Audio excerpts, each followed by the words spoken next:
I'm quite liberal on immigration. I'm here.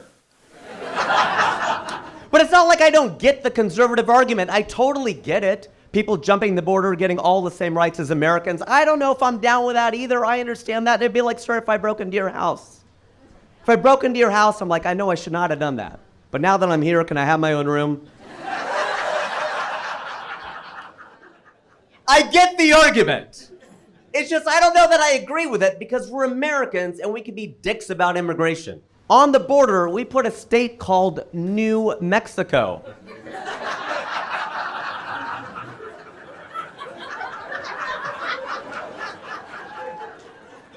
The dick move. Especially when this is old Mexico. We're taunting Mexicans to come over here. When the British divided India in parts, if they would have called Pakistan New India, my dad's side of the family might have stayed over there. Because we're Indian, we're just looking for a good deal. Same price, newer, we'll stay. I actually did not think I would become a full-time stand-up comedian. I went to school to be a doctor, because obviously. After I graduated, I went to go work at P&G. Procter & Gamble, P&G, the Peach, as I love to call it, the Peach. I worked there. The reason I use some slang is because a lot of people of color who worked at the Peach. I'm a brown guy. My manager was black.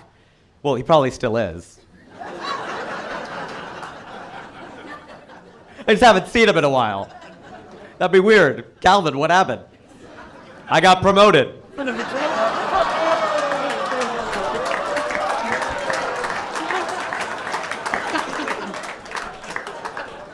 The thing is, white people, you can loosen up. You know why? Because white people think when people of color get together, we're making fun of you. We are not. We're making fun of each other without your guilt, all right? That's what's going on. Because Calvin and I would bust on each other all the time. He was my boss. I remember one afternoon, I walked up to him. I'm like, hey, Calvin, are you free? He goes, since 1863, dog. It's a good joke. Take that to Hollywood, son. The thing is, brown people and black people were mixing a lot back then. Deepak Chopra became the most famous South Asian in America by appearing on a show hosted by Oprah Winfrey. They were a great duo. I wish they would have gotten married. She could have been Oprah Chopra.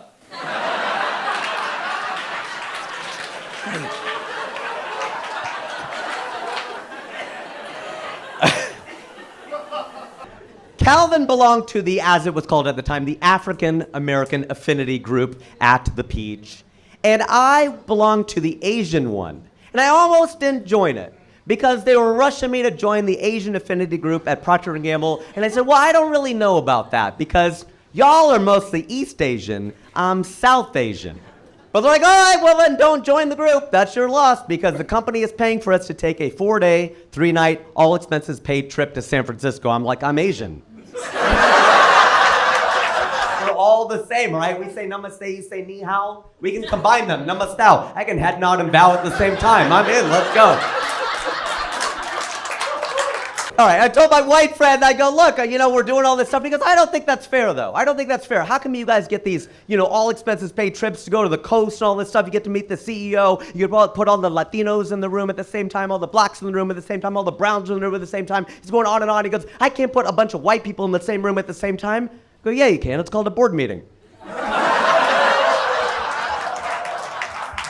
Chill out, white people. Still your country, all right? Chill out.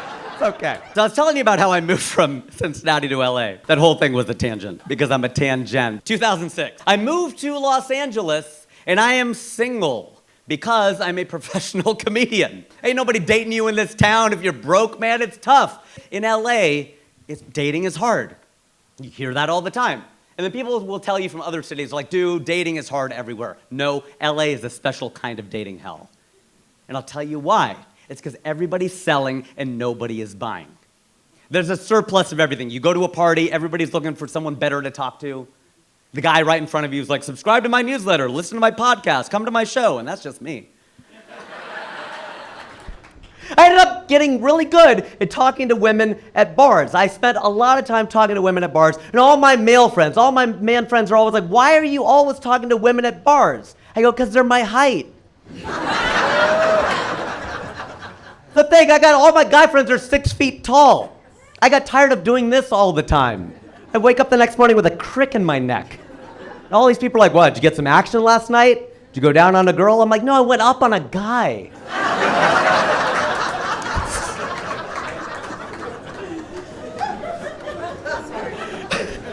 I actually went on to date every race of woman, and I think that's important to do in America, because this is the United States. It's diverse, it's the home of McDonald's, Happy Meals, collect the whole set. Get out there and date, man. You could do that here because that is unique about America. It's true. There are over 200 countries. Most of them have no diverse cities at all. None. And some of them have one. France has Paris. Some of them have two. Spain has Madrid and Barcelona. The United States has like 10 of them. LA and San Francisco and Miami and New York and Cincinnati, Ohio. Get out there and date, man. Sample, that's the thing. That's what you should do. Because I told a friend of mine that. I go, that is my pet peeve. I don't like areas of land that have all one kind of people. And he goes, so you hate countries? I'm like, that's right. I hate countries and I love mixed people. I love mixed people because they're so hot. It's true, right? And a friend of mine tried to get in on that recently. She goes, oh, I'm mixed. My mom's from Pakistan. My dad's from India. That's not mixed. That's just the British getting pissed off and dividing our country in parts. Can't use that to book more commercials. Can't be like, oh, my mom's from Vermont, my dad's from New Hampshire, I'm mixed. No, you're super white. That's not a thing. But some of my friends are very specific and very particular about the kind of women they say they date. They say they date only black women, they date only brown women, they date only white women. To me, ladies, you're all beautiful. I mean, the pretty ones. Well, some people say that's mean. I'm like, okay, first of all, I'm kidding. Second of all, I don't make the rules. No, I'm not a chauvinist, but when I go to strip clubs, I don't give the girls dollar bills. I toss them Susan B. Anthony coins for the irony.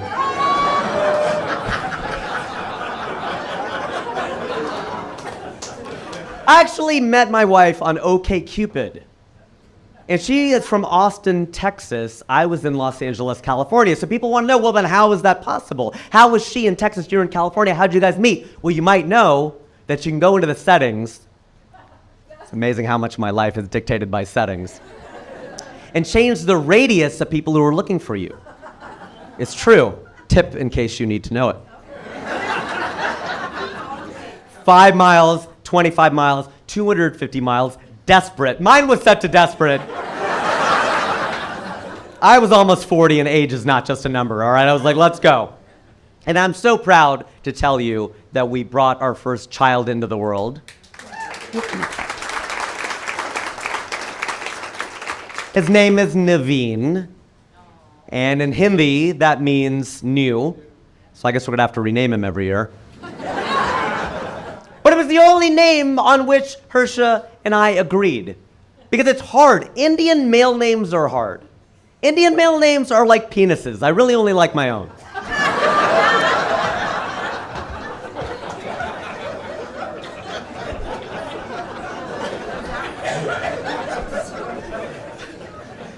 So Naveen was born in Los Angeles. Well, he was reborn in Los Angeles.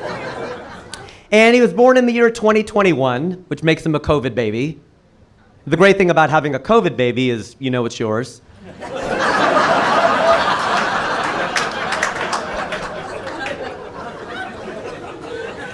Although we had a lot of Amazon deliveries, so who knows? What can Brown do for you? Maybe we found out. I don't know. Because this was during the pandy, the Peej, the pandy, I love my abbreviations. During the pandy, we did our birth classes online. And because we were in there with a bunch of other parents, we learned how stupid the questions are. And it makes you worry about the future of this country. Or the present, because these people are already here having kids. Okay? Somebody asked, they were like, look, this was during the pandemic, okay? So you were allowed only one visitor in the room. Everybody got it? One visitor in the room. It's during the pandemic. They have to be safe. It's California, all that stuff. One visitor in the room. So then people started asking, well, can anyone else come in? No, one person. It kind of helped us out because all 4 grandparents came to stay with us for a short Indian visit of 3 months.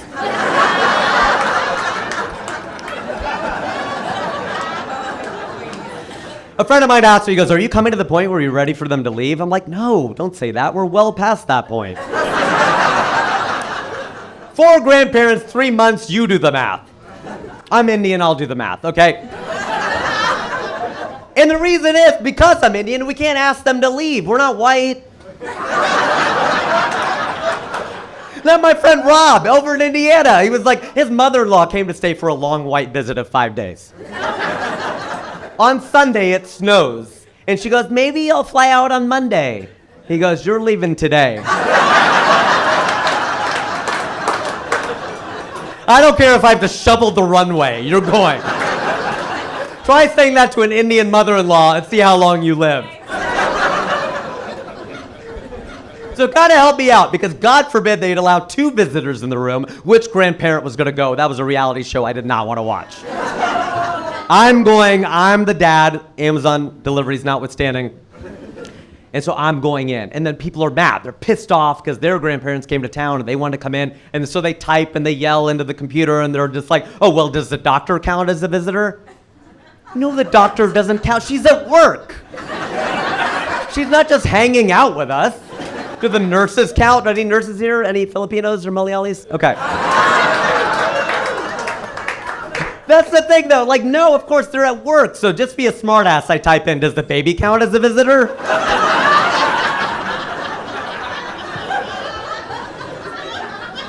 Could you imagine that? Bit Naveen pops out. Sorry, buddy, you gotta go. One at a time. Oh my gosh. And then somebody asked a question that I will never get over as long as I live. This guy goes, when do we use the for? Like, what? When do we use the for? And we're as confused as you are right now. When do we use the for? And we finally catch up in the materials and we realize he means, when do we use the IV?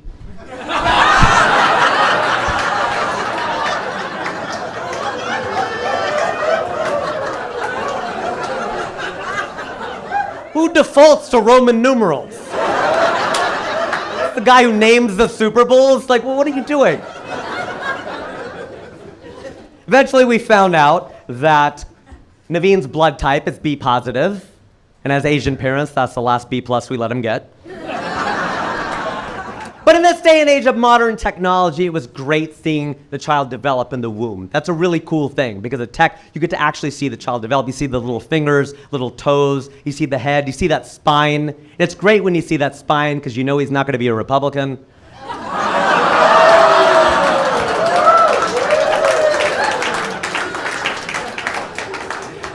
Oh, he sleeps a lot too, so he's like Joe Biden. Okay, all right, I could be bipartisan.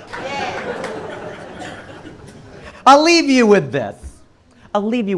I do sometimes worry about the world in which Naveen will live. I don't know where he's going to get his information. I feel lost all the time. Where do you get your news? How do you find it? I'm ashamed to admit that I get it from the Brits. All right, from British news. I definitely read and watch British news like the BBC, The Guardian, The Economist, because I told you, we believe anything in that accent. And the thing is, the reality of it is, I don't feel that bad going outside to find out what's going on inside, because it's like when my wife and I go to a party. We're standing around in a circle. You ever do this with your spouse, and a stranger asks your spouse a question? Somebody will ask my wife a question, and whatever my wife says is something I've never heard her say before. I'm like, is that what's going on with her? Who knew? I think the reality is Barack Obama wanted to believe that we live in a post-racial world, right? And the thing is, I listen to Obama a lot because he's half black and half white. I'm neither black nor white. We have that in common. But remember, he would always use that phrase, let me be clear. He'd say that all the time. Let me be clear. Let me be clear. Let me be clear. Let me be clear. And after all these years, I finally figured out what he meant. I think in this racial world, he's just tired of being a color.